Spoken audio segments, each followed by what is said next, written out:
সম্মানিত সুধী মণ্ডলী, আজানের পূর্বে আমি আপনাদের সম্মুখে এই মাজলিসের বরকত, ফজিলত এবং যারা এই কোরআনের মাহফিলের মধ্যে এসেছেন তার ফজিলত সম্পর্কে সংক্ষিপ্ত আকারে আলোচনা পেশ করেছি। এরপর যে আমরা শুনবো আজকের যে খুতবার আয়াত, যে আয়াতকে আবর্তন করে আজকের খুতবাটি হবে, সে খুতবার আলোকে আমি কিছু কথা বলবো, যদি আল্লাহ পাক রব্বুল আলামিন আমাকে কবুল করেন। কোরআনুল কারীমের মধ্যে সূরা তাওবা 7 নম্বর আয়াতের শেষাংশের মধ্যে আল্লাহ তাআলা বলেন, ইন্নাল্লাহা ইউহিব্বুল মুত্তাকিন, নিশ্চয়ই আমি আল্লাহ তাআলা মুমিন মুত্তাকি যারা তাদেরকে ভালোবাসি। কোন কাফেরকে আল্লাহ ভালোবাসেন না, কোন মুনাফিককে আল্লাহ তাআলা ভালোবাসেন না। একমাত্র শুধুমাত্র কেবলমাত্র আল্লাহ তাআলা মুসলমানদেরকে ভালোবাসেন, আর মুসলমানদের মধ্যে যারা আল্লাহওয়ালা, মুত্তাকি, তাকওয়াবান তাদেরকে আল্লাহ তাআলা ভালোবাসেন। জোরে জোরে বলেন সুবহানাল্লাহ। বর্তমান পৃথিবীর মধ্যে 800 কোটি মানুষের বসবাস। এই 800 কোটি মানুষের মধ্যে 200 কোটি হলো মুসলমান, বাকি 600 কোটি হলো অন্যান্য ধর্মের লোক। সেই 600 কোটি মানুষদেরকে আল্লাহ তাআলা ভালোবাসেন না, শুধুমাত্র কেবলমাত্র যারা ইন্নাল্লাহা ইউহিব্বুল মুত্তাকিন, মুত্তাকি হবে। ওইটা বন্ধ করে দেন, এটা বন্ধ করে দেন, ওইটা বন্ধ করে দেন।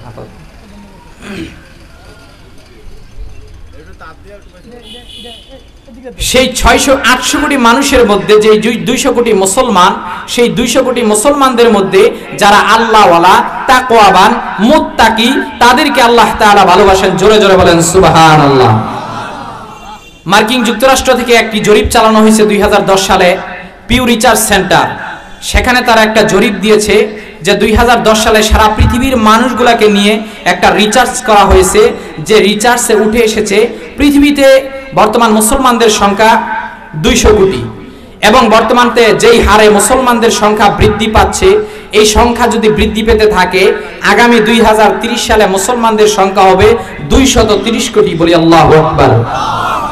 শুধু তাই নয়, এই ধারাও যদি অব্যাহত থাকে তাহলে আগামী 2070 সালে পৃথিবীর মধ্যে সবচেয়ে বেশি জনসংখ্যার দিক দিয়ে মুসলমানদের সংখ্যা বৃদ্ধি পাবে। আরেকটা আওয়াজ দিয়ে বলি সুবহানাল্লাহ। মুসলমান বৃদ্ধি পাচ্ছে, কিন্তু তাকওয়াবান, আল্লাহওয়ালা মুসলমান বৃদ্ধি পাচ্ছে। সেজন্য আমার আল্লাহ তাআলা আজকের যে খুতবার আয়াত, সেই খুতবার আয়াতের মধ্যে বলতেছেন, ইন্নাল্লাহা ইউহিব্বুল মুত্তাকিন, নিশ্চয়ই আমি আল্লাহ তাআলা মুমিন মুত্তাকি বান্দাদেরকে ভালোবাসি। এখন আপনাকে আমাকে আল্লাহ তাআলা দুনিয়ার মধ্যে প্রেরণ করেছেন একটা লক্ষ্য উদ্দেশ্য নিয়ে। একজন কাফের, একজন মুনাফিক, তাকে যদি প্রশ্ন করি, ভাই তোমার লক্ষ্য উদ্দেশ্য কি? সে বলবে, এই দুনিয়ার মধ্যে এসেছি মौज মাস্তি করব, আরাম করব, আয়েশ করব, তারপর উই উইল বি ফিনিশড, আমি শেষ, আর কিছুই থাকবে না। কিন্তু একজন মুসলমান, একজন আল্লাহওয়ালা, একজন তাকওয়াবানকে যদি প্রশ্ন করি, এ মুসলমান ভাই তোমার লক্ষ্য কি, তোমার উদ্দেশ্য কি? সেই মুসলমান ভাই তার লক্ষ্য উদ্দেশ্য সম্পর্কে আমাকে কোরআন থেকে জানাই দেয়। সূরা জারিয়া 56 নম্বর আয়াত, আমার আল্লাহ তাআলা পৃথিবীর মানুষদেরকে ডাক দিয়ে বলে, পৃথিবীর মানুষেরা তোমরা জেনে রাখো, আমি আল্লাহ তাআলা পৃথিবীর মানুষদের মধ্যে 2টা জাতি সম্প্রদায়কে প্রেরণ করেছি আমি আল্লাহ তাআলার ইবাদত করার জন্য। জোরে জোরে বলেন সুবহানাল্লাহ।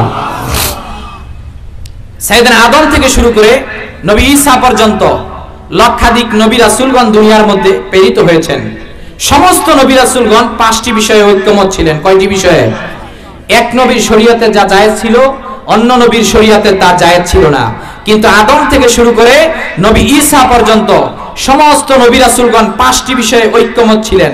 তার মধ্যে 1 নাম্বার বিষয় ছিল লা ইলাহা ইল্লাল্লাহ, অর্থাৎ আল্লাহ ছাড়া কোনো মাবুদ, আল্লাহ ছাড়া কোনো মাবুদ। 2 নাম্বার হলো মুহাম্মাদুর রাসূলুল্লাহ সাল্লাল্লাহু আলাইহি ওয়াসাল্লাম খাতামুন নাবিয়িনা ওয়াল মুরসালিন, নবীজি মুহাম্মদ সাল্লাল্লাহু আলাইহি ওয়াসাল্লাম সর্বশ্রেষ্ঠ নবী এবং সর্বশেষ নবী। 3 নাম্বার হলো ইবাদত ফিল্লাহি ওয়াহদা, ইবাদত, গোলামি, দাসত্ব হবে একমাত্র আল্লাহ তাআলার। 4র্থ হলো সালাত, নামাজ। 5ম হলো আখিরাত। এই 5টি বিষয়ের উপর সাইয়েদনা আদম থেকে শুরু করে নবী ঈসা পর্যন্ত লক্ষাধিকের উপর নবী রাসূলগণ ঐক্যমত পোষণ করেছিলেন। জোরে জোরে বলেন সুবহানাল্লাহ। এখন আজকের যে খুতবার আয়াত ইন্নাল্লাহা ইউহিব্বুল মুত্তাকিন, নিশ্চয়ই আমার আল্লাহ তাআলা মুত্তাকি বান্দাদেরকে ভালোবাসেন। সেই মুত্তাকি বান্দা হতে হলে আপনার জন্য আমার জন্য প্রথম কাজ হলো শিরক মুক্ত ইবাদত করা। কি করা? কথা বলেন। শিরক মুক্ত ইবাদত করবেন আল্লাহ তাআলার, কিন্তু ইবাদতের মধ্যে যদি বিন্দুমাত্র শিরক থাকে কোনো কিছুই আল্লাহর দরবারে কবুল হবে, কোনো কিছুই কবুল হবে। উদাহরণস্বরূপ আমি আপনাদেরকে বুঝিয়ে দেই, একের পর 1000 লিখতে একের পরে কয়টা শূন্য? 3টা না 4টা? নাকি কুমিল্লাতে 4টা? একের পরে কয়টা শূন্য? 3টা শূন্য। এখন কেউ যদি 1 না লেখে 3টা শূন্য লিখে দাবি করে এইটা 1000, এটা কি আপনারা মেনে নেবেন? কথা বলেন, মেনে নেবেন? ঠিক তদ্রুপ ভাবে ঈমান, আকীদা, শিরক মুক্ত ইবাদতের পাওয়ার এত বেশি, আপনি প্রতিদিন নামাজ, রোজা, হজ, যাকাত যত ইবাদত আছে সব করবেন, কিন্তু আপনার আমলের মধ্যে যদি বিন্দুমাত্র শিরক থাকে কোনো কিছুই আল্লাহ তাআলার দরবারে কবুল হবে? কোনো কিছুই আল্লাহর দরবারে কবুল হবে? আমার বাবাজিরা, আমার বন্ধুরা, কোরআনুল কারীমের মধ্যে আল্লাহ তাআলা পৃথিবীর মানুষদেরকে ডাক দিতেছেন, ইন্নাল্লাহা ইউহিব্বুল মুত্তাকিন। নিশ্চয়ই আমি আল্লাহ তাআলা মুমিন মুত্তাকি বান্দাদেরকে ভালোবাসি। একজন মুসলমানকে যদি প্রশ্ন করি, ভাই তোমার লক্ষ্য উদ্দেশ্য কি? সেই মুসলমান আমাকে জবাব দিয়ে দেয়, ওয়ামা খালাকতুল জিন্না ওয়াল ইনসা ইল্লা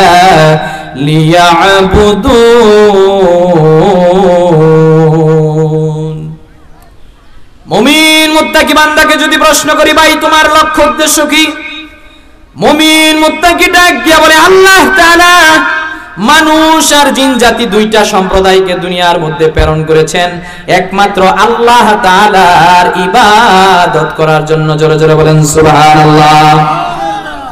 ভাইরা আমার, বন্ধুরা আমার, শুধু তাই নয়, শুধু তাই নয়, আল্লাহ তাআলা কোরআনুল কারীমের ভিন্ন আয়াতের মধ্যে বলতেছেন, আফাহাসিবতুম আন্নামা খালাকনাকুম আবাতাও ওয়া আন্নাকুম ইলাইনা লা তুরজাউন। আমার আল্লাহ ডাক দিয়া বলে, বান্দা তুমি কি ধারণা করো, ফাসিবতুম আন্নামা খালাকনাকুম, আমি আল্লাহ তাআলা তোমাদেরকে এমনি এমনি তৈরি করেছি? না না, আমি তোমাদেরকে এমনি এমনি তৈরি করি নাই। আমি আল্লাহ তাআলা একটা লক্ষ্য উদ্দেশ্য নিয়ে তোমাদেরকে প্রেরণ করেছি। শুধু তাই নয়, শুধু তাই নয়, আবার তিনি বলেন, কাইফা তাকফুরুনা বিল্লাহি ওয়া কুনতুম আমওয়াতান ফাআহইয়াকুম সুম্মা ইউমীতুকুম সুম্মা ইউহয়ীকুম সুম্মা ইলাইহি তুরজাউন।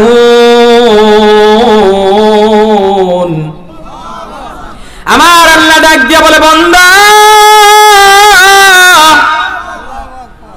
তোমরা ছিলে মৃত, আমি আল্লাহ তাআলা তোমাদেরকে জীবিত করেছি, আবার তোমাদেরকে মৃত্যু দিব, আবার তোমাদেরকে জীবিত করব, আবার তোমাদেরকে জীবিত করে একটা ফয়সালা দিব যেই সময়ের শুরু আছে কিন্তু শেষ নাই।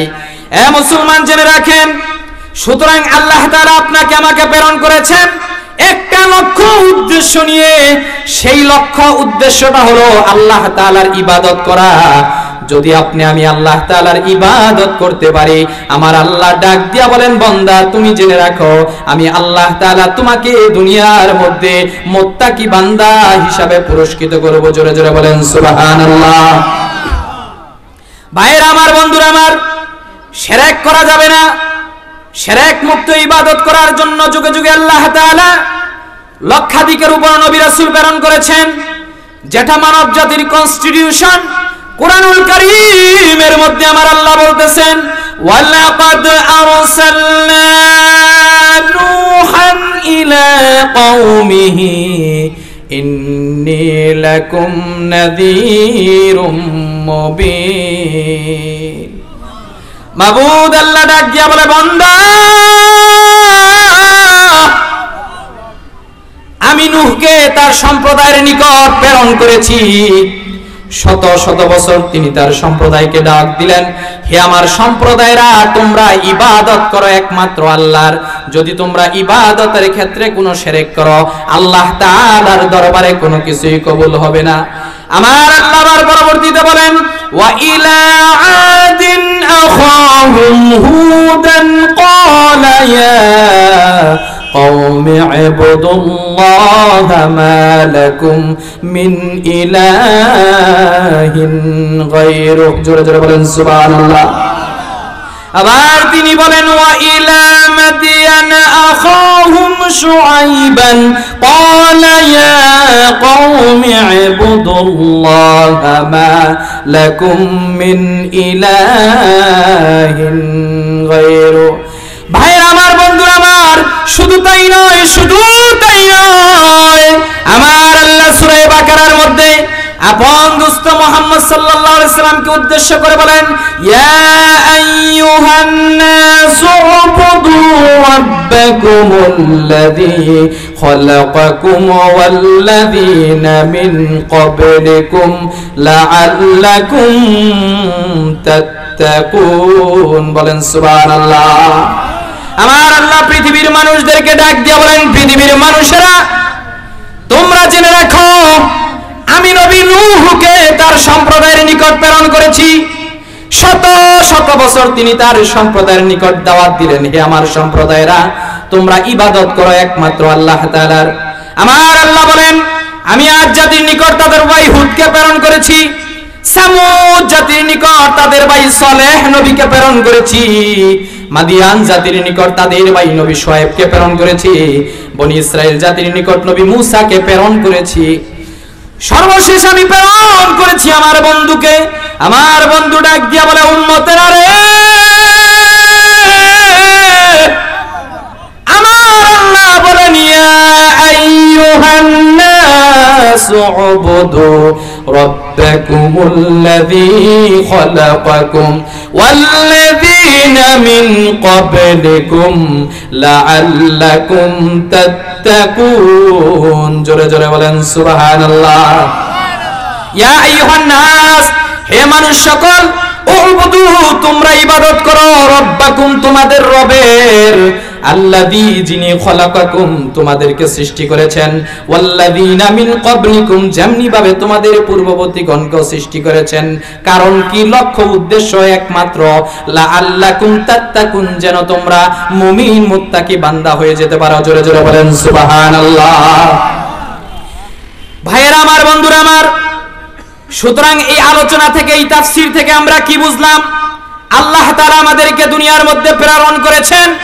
শুধু প্রেরণ করেছেন তাই নয়, এই দুনিয়ার মধ্যে কিছু সময়ের জন্য নির্ধারণ করে দিয়েছেন। এই সময়ের মধ্যে আপনি ভালো কাজ করলে জান্নাতি, যদি খারাপ কাজ করেন, বদকার করেন, তাহলে আপনি হয়ে যাবেন জাহান্নামী। আমার আল্লাহ বলেন, বান্দা, যদি তুমি দুনিয়ার মধ্যে আমল করতে পারো, আমি আল্লাহ ডাক দিয়া বলে, বান্দারে, ইন্নাল্লাহা ইউহিব্বুল মুত্তাকিন, আমি আল্লাহ তাআলা তুমি বান্দাকে ভালোবেসে ফেলি। জোরে জোরে বলেন সুবহানাল্লাহ। ভাইরা আমার, বন্ধুরা আমার, ইবাদত করতে হবে একমাত্র আল্লাহর।